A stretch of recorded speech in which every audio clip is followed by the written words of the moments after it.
Sikit. Waste.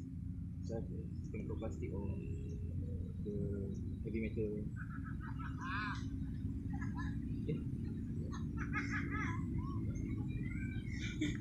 Apa? Kosal, ha? Nak apa? Kosal kadang-kadang. The turbidity of the river. We can see here, the color of the river is very brown in color. This indicate that the turbidity in this river is very high. So, Hey, Assalamualaikum. Hi, although we know that the Sungai Tebrau already polluted, but there's still many people are fishing along the river bank.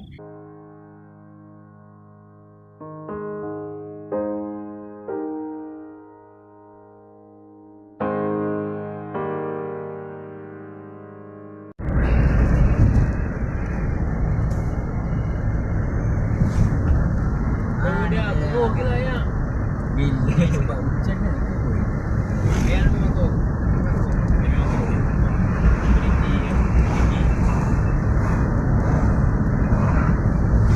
Bongkar pula. Ya benar.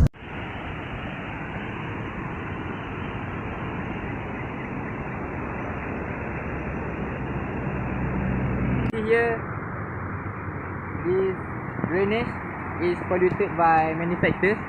One of them is by the rubbish, oil and grease, and from the farming area.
Okay, Assalamualaikum. My name is Adam Afiq. So, I would like to talk about the source of pollution in the river, which is in our cases in Sungai Tebrau.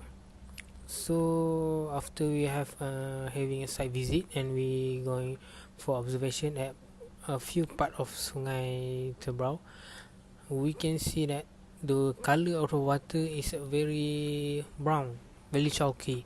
So this indicate that the turbidity of the river is very high.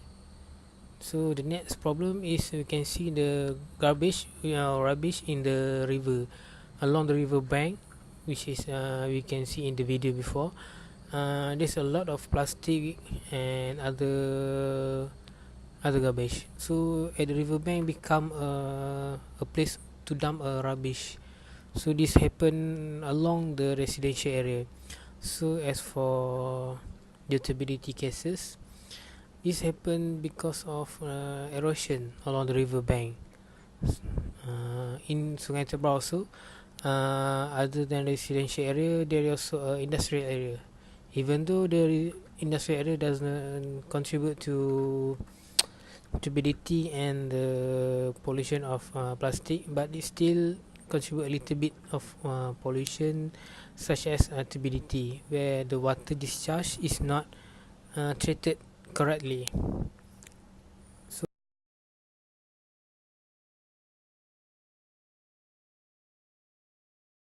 Okay, let's move to the next effects of water pollution. So the next water pollution at Sungai Tebrau is that can affect the food chains. It also can affect the natural food chain as well. Chemical substance like lead and cadmium, which is very dangerous, that live in the water bodies, eaten by small fishes, and then later these small fishes are eaten by large fish or shellfish fishes and can affect the higher level of food chain as well, which is us as human. So it is very dangerous actually, because it can continue to spread within the consumer from the small one to the large one. So people who consume this type of fishes um, does not know either this animal have been affected or not. So probability for them to uh, have the negative effect is very high. And then the another effects of water pollution is that it can damaging the ecosystem. Ecosystem are known as very dynamic, and it can respond to even a small change in environment. So it can be collapsed if it left unchecked. So it is because the high temperature that have in the water.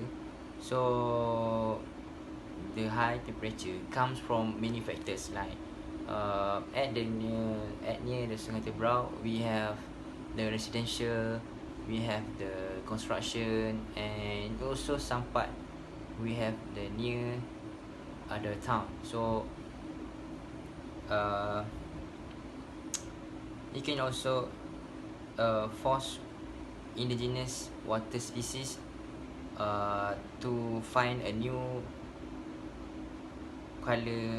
cooler water, to find a new area. So actually can affects the ecological damaging shift, which is can kill the habitat of the species.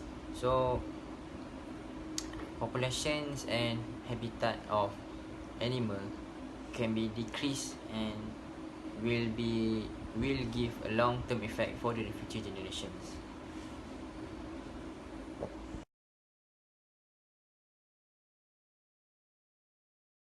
So, in order to maintain the water quality of the river until the next future generation, all of us need to take an immediate action on this issue.